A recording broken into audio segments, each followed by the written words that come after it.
मैं एक हाँ एडम, आप अपना सवाल करो, फिर मैं अपनी बात रखता हूँ। हाँ, एक छोटा सा सवाल मुझे यहाँ पे करना है। आपने कहा कि आपने फाइंड कर लिया है गॉड को, या और यस, क्या आपने कुरान को किसी भी ट्रांसलेशन में खुद पढ़ा था? आई डिड नॉट टच कुरान। मैंने ओह माय गॉड। कुरान तो मैंने टच भी नहीं किया था, बिकॉज जब एक आई विल नॉट से कि मैं तब रिवर्ट हो चुकी थी, मैंने शहादा भी नहीं लिया था। तो जब तक मैं मुस्लिम नहीं हूं तो मैं क्यों कुरान को टच करूं, और मैं कहाँ से कुरान मंगाऊं? There are no sources, I did not have any Muslim friends. Okay, तो ये यहाँ पे मैं थोड़ा सा व्यूवर्स को कहना चाहूंगा कि जो भी व्यूअर या वो कहे कोई भी मुस्लिमा नहीं, सॉरी, कोई भी सर्च कर रहा है और कह रहा हूँ मैंने वीडियोस देखी हैं, इस्लाम मुझे अच्छा लग रहा है, मेरी विनती है सबसे, एक दफा कुरान को ओपन माइंड से, इस्लाम में दाखिल हुए बगैर, इस्लाम से बाहर बैठे हुए, कुरान को ओपन माइंड से एटलीस्ट पढ़ लो। और सबसे इम्पोर्टेंट सूरा, अगर आप फीमेल हो तो आपने सूरा निसा पढ़नी है, जिसका नाम ही है औरत, जिसके ऊपर मुसलमान ये कहते हैं कि देखो हमने औरतों को कितनी इज्जत दी है, कि कुरान में एक सूरत है जिसका नाम है सूरत निसा, औरतों को पूरी सूरत दे दी है। भाई वो जो सूरत है ना, इज्जत वाली, उसको एक दफा पढ़ लो, फिर बताओ कि किसी औरत ने कभी मुसलमान होना है। उस सूरत को सिर्फ पढ़ लो एक दफा, right? That's something very important, कि आपके जो कल्चर है इंडिया में, वो गुरु, मैं जो अभी तक समझा हूं, ठीक है, वो मोस्टली गुरु कल्चर है, कि हमने किसी से सीखना है। भाई इस्लाम गुरु कल्चर पे नहीं है, इस्लाम किताबी कल्चर है। वो एक वर्डिक्ट पे चलता है, और वो वर्डिक्ट कुरान और अहादीस के अंदर है। बहुत ज्यादा नहीं पढ़ना, ना पढ़ो, 6000 आयतें हैं, 6000 आयतें हैं, और चंद आयतें सर एक एक लफ्ज की हैं, अर रहमान, अल्लामल कुरान, लाइक कम ऑन, लाइक अलिफ लाम मीम, ठीक है, हा मीन आइन साइन स्वाद, लाइक कुछ आयतें तो कुछ भी नहीं है ना, वो आयतें ही नहीं है, वो तो यानी एक एक लफ्ज है। तो 6300 आयतें, उनमें से निकाल लो कुछ आयतें, वो कॉपी पेस्ट छोटी छोटी आयतें, उनको निकाल दो, गायब कर दो, टोटल आपके पास 5000 के करीब आयतें बचती हैं। 5000, 5000 सेंटेंसेस बुक आप लिटरली 2 हफ्ते में पढ़ सकते हो, एक महीने राइट। में पढ़ लोगे। तो इतना बड़ा कदम लेने से पहले एटलीस्ट उस किताब को as a non theological person read कर लो, मेरा सिर्फ ये गुजारिश होगी। जी सर। एग्जैक्टली एडम, एडम ने बहुत अच्छा पॉइंट रखा, और मैं भी एक पॉइंट इसमें ऐड करना चाहता हूँ। देखो बहुत सारे लोग कमेंट कर रहे हैं कि दीदी जो है वो इलॉजिकल है या जो भी है। आपको ये ध्यान देना पड़ेगा कि ये सिर्फ दीदी की बात नहीं है, ये एक दीदी की बात नहीं है। ऐसे लाखों लोग, जाकिर नायक या उनके जैसे जो दावा ऑर्गेनाइजेशन है, इनके वीडियोस को देखकर उन्होंने इस्लाम कबूल किया है। ये हकीकत है, ये हकीकत है। कई सारे लोगों ने बिना कुरान को पढ़े, बस वीडियोस देख के, एक साइडेड बात सुन के, उनके इलॉजिकल आर्ग्यूमेंट्स लोगों को लॉजिकल लगे, वो सिर्फ सुन के देख के उन्होंने इस्लाम कबूल किया। ये हकीकत है, और टीना जी भी उन्हीं में से एक थी। और कई सारे ऐसे पढ़े लिखे लोग भी हैं जो इनके ट्रैप में आ जाते हैं। ये हकीकत है दोस्तों, ये मानना पड़ेगा आपको। अच्छा, इसके अलावा और एक चीज आपको बता दूं कि टीना जी ने इस्लाम कबूल कर लिया, अब उसके बाद इन्होंने क्या क्या सैक्रिफाइस किया, जो इस्लाम से बाहर निकलने के बाद इनको लग रहा है कि हाँ मैंने जो है वो बेवकूफ़ी की थी या फिर मैंने टाइम बर्बाद किया, वो भी हम जानेंगे। तो स्टोरी बड़ी इंटरेस्टिंग है, आप लोगों को गौर करना पड़ेगा। अगर आप इसको इंडिविजुअल केस लेके देखोगे तो बड़ा अजीब लगेगा आपको, लेकिन ये कई सारे लोगों के साथ ऐसा मामला होता है। इससे पहले कि मैं अगला सवाल टीना जी से करूं, हमारे साथ प्रीति ह्यूमन जी भी जुड़ी हैं। प्रीति ह्यूमन जी, आपका बहुत बहुत इस्तकबाल है। जी शुक्रिया आदाब। जी, तो आपने टीना जी की स्टोरी सुनी, पहले क्या थी वो और उसके बाद उन्होंने इस्लाम कबूल किया। तो जी क्या लगता है आपको कि कई सारे लोग ऐसे ट्रैप में जी फंसते हों? तो ये अच्छा, भी उसी दौरान हुआ। मैं ask another question here, sorry. ये या आपने कहा कि आपने एक बॉडी को जलते हुए देखा, यानी ऑब्वियसली वो डेड बॉडी होगी ना, अलाइव तो नहीं ना या थी? Okay, no no so no, okay, तो वो आपने वो शमशान घाट में किसी बॉडी को जलते हुए करेक्ट देखा, right? Okay, correct correct. Now now the question here is, वो बॉडी को जलते हुए देख के तो आपको बहुत बुरा लगा, लेकिन जब हम्म, आप किसी बॉडी को दफना देते हैं जमीन के अंदर, तो हाँ वहां पे उसको कीड़े खाते हैं, चूंटियां खाती हैं, जो जो भी है, जो उसकी जमीन के अंदर जो जिस तरह का भी कीड़ा वहां पे होगा, बिच्छू होंगे तो बिच्छू हैं, वो कैटरपिलर्स होंगे, वट, सो हाँ वो आपको नजर तो नहीं आता, लेकिन उस बॉडी के साथ भी तो यही हो रहा है ना। So when the body, when you are dead, your body is a piece of meat, a piece of flesh, whether you burn it or give it to the animals to eat, यानी जमीन के अंदर ना डालो, बाहर रख दो, कुत्ते खा लेंगे, सेम थिंग, कुत्ते जरा जल्दी खा लेंगे और जमीन के अंदर कीड़े जरा स्लोली खाएंगे, तो what's the No, difference, it's not about burning the body or burying the body. मेरा यहाँ पे बोलने का मतलब ये था कि I witnessed a very close family member's death. और जब आप देखते हो कि एक इंसान जब आपसे अलविदा कह के वो चले जाता है, I am not talking about the process कि बेरी हुआ या फिर बर्न हुआ, I am not talking about that, but normally मेरे फैमिली में जैसे हम लाइक आई एम टॉकिंग, हम मीन्स आई मीन गर्ल्स से वो घर से ही हम we just get to see that dead body, but this time I got to attend that process, वो जो क्रेमेटोरियम में जो भी होता है, I got to attend that. And वो फर्स्ट टाइम वो देखने के लिए वो it is little overwhelming, you are not ready mentally on, आप वो प्रोसेस में हो, you are already sad, and then you are thinking about, मतलब आई वाज थिंकिंग अबाउट कि यार मुझे भी, मेरा भी तो यही है, मतलब हम सबको आखिर तो यहीं पे आना है. Not I am not talking about burning, मतलब हम सबको डेथ फेस करना है. This is what I meant. Oh, all right, that makes sense. I thought maybe क्योंकि आपने burning का कहा था, तो वो I thought maybe you are talking about the burning of the body. Adam, actually क्या होता है ना कि एक डर होता है ना कि बाद मर गए उसके बाद क्या, तो वो आफ्टर लाइफ वाला डर भी काफी लोगों को होता है, समझे आप? तो हाँ हो नहीं, सकता है कि इनको, हाँ that makes sense now because वो उन्होंने पहले burning का कहा था ना, because कुछ लोग ये भी लेके आते हैं यार, हिंदू जो है ना वो बॉडी जला देते हैं, हम देखो हम कितना दफनाते हैं, like what's the difference man, इसमें फर्क दैट क्या इज है यार, bullshit actually, like what's the that is difference? Bullshit. सही. जी ओके, प्लीज कंटिन्यू. तो फिर हाँ, तो फिर आपने अपने फैमिली वालों को डिस्क्लोज किया ये बात? हाँ, तो यस मैंने किया, and my family members, as I told you, they were very liberal, और उनको एक्चुअली जरा भी ऐसा लगा नहीं कि मैं सीरियस हूँ समथिंग लाइक दैट. तो they did not really react about it, but मेरे लिए ये बहुत ज़रूरी था कि मैं कुछ करूँ उससे पहले I tell my family members honestly, because ये एक ऐसा डिसीजन था कि जो इट्स नॉट कि मैं चुपचाप अपने कमरे में कर लूंगी तो किसको पता नहीं चलेगा. This was like a big decision in my life. बहुत सारे डिसीजंस, मेरा लाइफस्टाइल सब कुछ चेंज होने वाला था. So my family needed to know, and before I could, proceed ahead, I wanted things to be clear. So yes, I did disclose this to my family members. Okay, so how was their reaction? हाँ, I told ना कि उनको कुछ they felt it, they took it very casually. उनको ऐसा कुछ लगा नहीं कि आगे जाके I'm going to be so serious, and उनको ऐसा कुछ भी नहीं लगा. आई वॉज लाइक कि हाँ ये मैं कर रही हूँ, मुझे बहुत ये लग रहा है, इंटरेस्टिंग लग रहा है, I am doing this and I don't believe in idols any more. तो उनको ऐसा कुछ नहीं लगा. वैसे भी दे वे वेरी लिबरल, जो करना है आप करो. बट हाँ, अगर वो टाइम पे उनको ऐसा लगता था कि ये सीरियस है ना, तो वो ऑफ कोर्स मुझे रोकते थे, but they did not take it seriously, और शायद से मैंने भी ऐसे ही कैजुअली बोल दिया होगा. Okay. So next question is, how converts deal with their families after accepting Islam? Now क्योंकि when आपकी तरह कई सारे लोग हैं जिन्होंने इस्लाम कबूल किया, तो फिर उसके बाद आप फिर फैमिली वालों के साथ कैसे डील करते हो? क्योंकि there are many things which after accepting Islam आपको लगेगा कि ये गलत है, जैसा पूजा हो रही है या कुछ फेस्टिवल है, तो इस्लाम के हिसाब से तो गलत है. तो मतलब ओवरऑल कैसे डील करते हो फिर आप लोग? हाँ, so before I answer this question, I would just like to answer एक जो कमेंट आया था बीच में कि I did not research about Sanatan, and मैं सीधा जाकिर नायक को सुन के मैंने सीधा इस्लाम एक्सेप्ट कर लिया.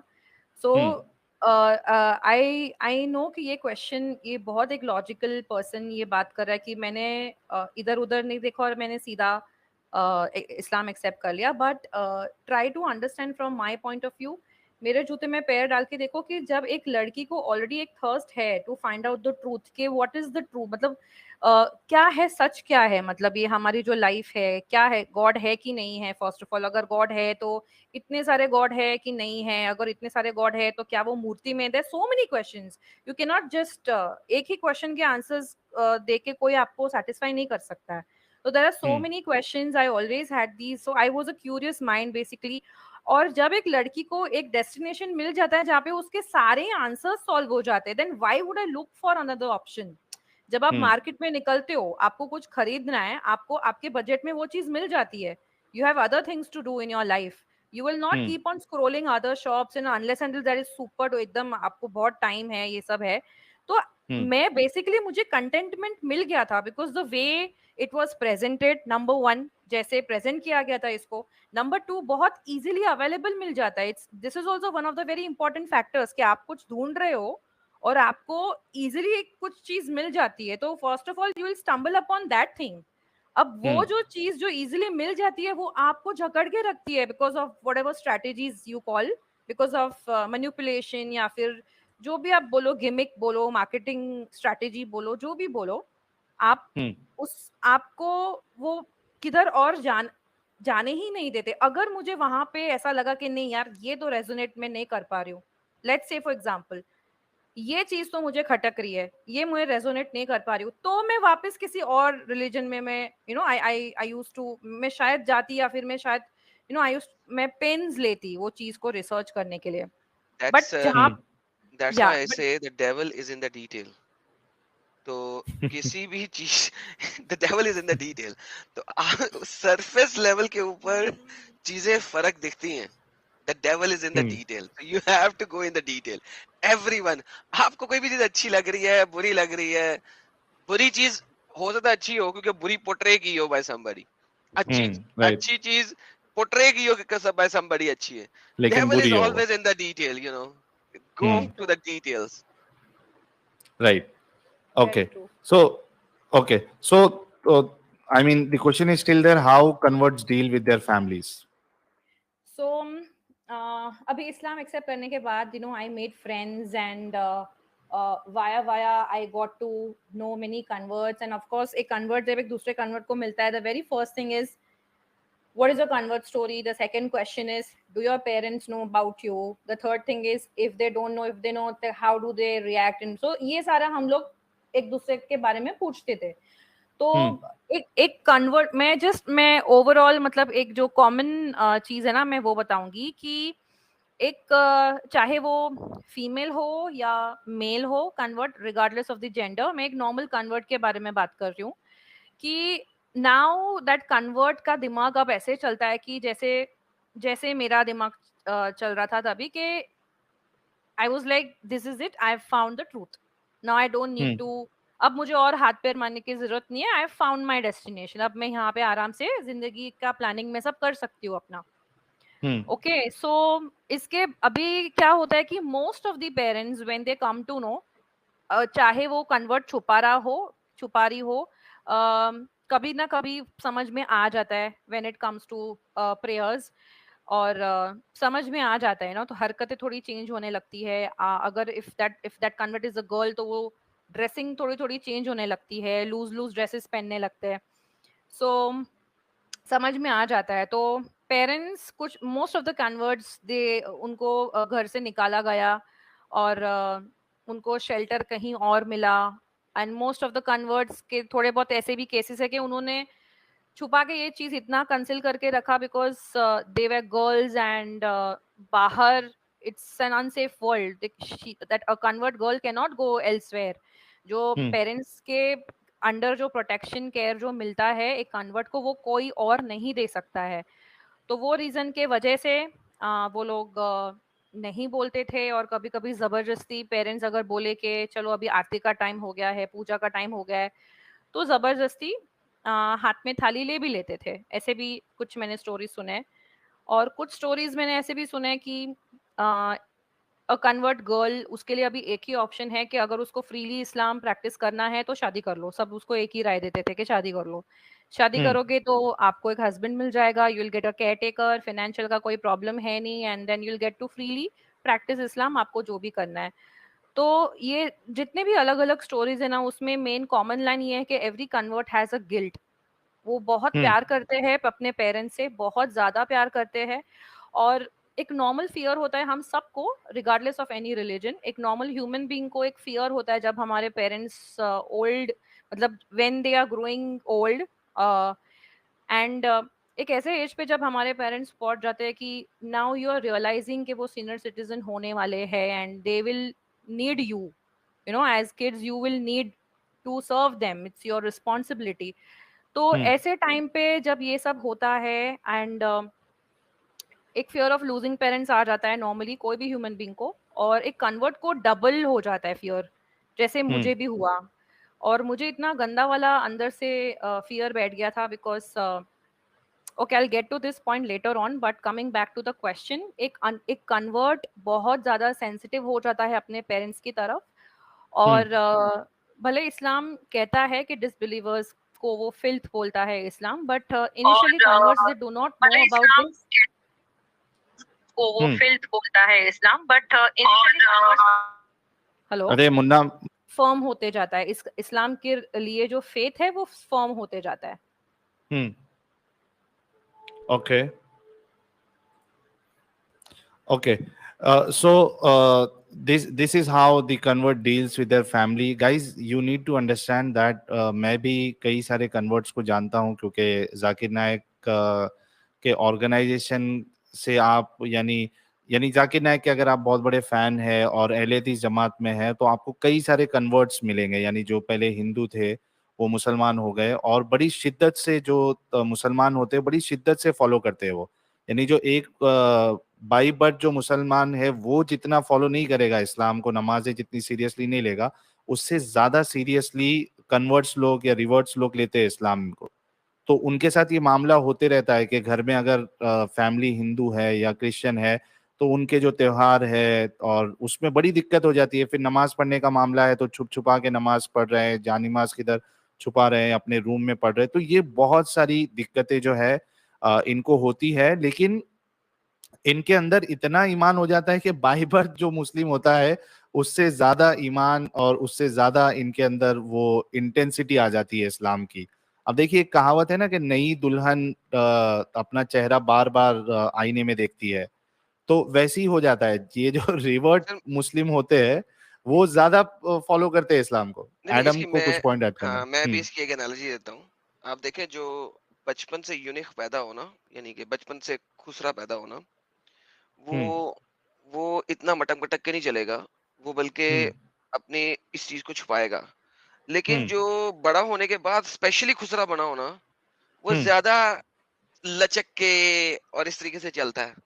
क्यों? हम्म उसने अपनी इस नई आइडेंटिटी को दिखाना है लोगों को, तो हम्म ज्यादा लचकेगा, ज्यादा ठुमकेगा। तो हम्म ये मिसाल उस चीज, ये बचपन का खुसरा जो पैदा ही खुसरा हुआ है ना, वो नहीं लचकेगा इतना, वो लचकेगा नहीं, वो नहीं करे। लेकिन जब कन्वर्ट होगा ना, स्पेशल स्पेशल खुसरा नया, उसको देखिए, उसकी लचक ही और होगी, उसकी मेकअप ही और होगी, उसका स्टाइल ही और होगा। तो ये गेम है असल में। जी। लेकिन एक होता है कि एडम, इसमें आपको एक फर्क ये भी करना पड़ेगा कि एक होता है कि दिखावा करना, और एक होता है कि उसने दिल में इसको इतना सच्चा मान लिया है कि अब ये सोचता है कि यार मैं एक लकी पर्सन हूं कि हिंदू फैमिली में या क्रिश्चियन फैमिली में मैं पैदा हुआ था, लेकिन I am the chosen one. Yes, माशाल्लाह। See, try to understand that, Adam. These जी जी। guys, because I know them personally, I know them personally. अभी भी एक बंदा है जो रिवर्ट हुआ था, और मेरे मेरे दुकान के बाजू में ही उसका मतलब एक 10-12 दुकान छोड़ के उसका दुकान है। और मेरे को इतना अच्छा मानता था वो, और इतना मुझे मतलब कहते हैं ना कि एक वो फिगर के यार इनको देख के कुछ सीखना चाहिए, ऐसा मानता था वो। मुझे आज गालियां दे रहा है कि तुम गुमराह हो गए, तुम पैसों के लिए कर रहे हो, तुम ये कर। मैं बोला भाई, कम से कम तू एक जो है गंदगी में तू गया है, कम से कम उसको सोच तो सही, थोड़ा दिमाग तो चला। तो उसको दिमाग विमाग कुछ नहीं चलाना है भाई, अल्लाह ने हमको निकाला है इसमें से, अल्लाह ने हमको सही रास्ता दिखाया। तो you need to understand that these guys, they feel that we are the chosen one. हम एक गैर मुसलमान फैमिली में होते हुए अल्लाह ने हम पे रहम किया, हमको हिदायत दी, इस वजह से वो लोग ज्यादा फॉलो करते हैं। टीना जी, मैं सही कर रहा हूँ ये? Yes yes. इनफैक्ट जब मैंने ये एक्सेप्ट किया था रिलीजन, तो चाहे कन्वर्ट को ये पता हो कि ना हो ये वर्स के बारे में, बट देन मुस्लिम्स बोलते हैं इस बारे में कि माशाल्लाह यू आर वेरी लकी, आप जहन्नम की आग से आप बच गए, और अब आपके पिछले सारे गुनाह माफ, you know. So I was like, oh ये भी है, मुझे नहीं पता था। And then second thing is this कि you are the chosen one. I said मतलब then they used to explain कि हाँ ये कुरान में है कि you are the chosen one, Allah चुनता है, आपने नहीं चुना है, अल्लाह ने आपको चुना है. So when you ponder upon their words ना, आप जब सोचते हो कि वो सामने बोल रहे कि अल्लाह ने आपको चुना, मतलब मेरे दिमाग में तो ऐसा था कि Allah is the creator, I am his creation. तो मतलब सारे जहान का, मतलब क्रिएटर्स का भी जो क्रिएटर, जो सबसे किंग है, उसने मुझे चुना. ओ मतलब मेरे में कुछ है बात. So I was like oh okay, there is something. इसमें एक बहुत बड़ा प्रॉब्लम है टीना, इसमें एक बहुत बड़ा हाँ, प्रॉब्लम है. This is a if scam. नहीं, ये let it not be scam, let's just think of hmm it as is, like इसको बिल्कुल ऐसे ही लो. हम्म अगर अल्लाह ने ही चुन के रखना था, करना ही हम्म ऐसे था, तो हम्म फिर अल्लाह इसका मतलब है फ्री विल गई, इंटरप्रेट कर रहा है. यस, इंटरप्रेट कर रहा है in this world how to run his business. Free will is gone, you are done, gone. it's gone.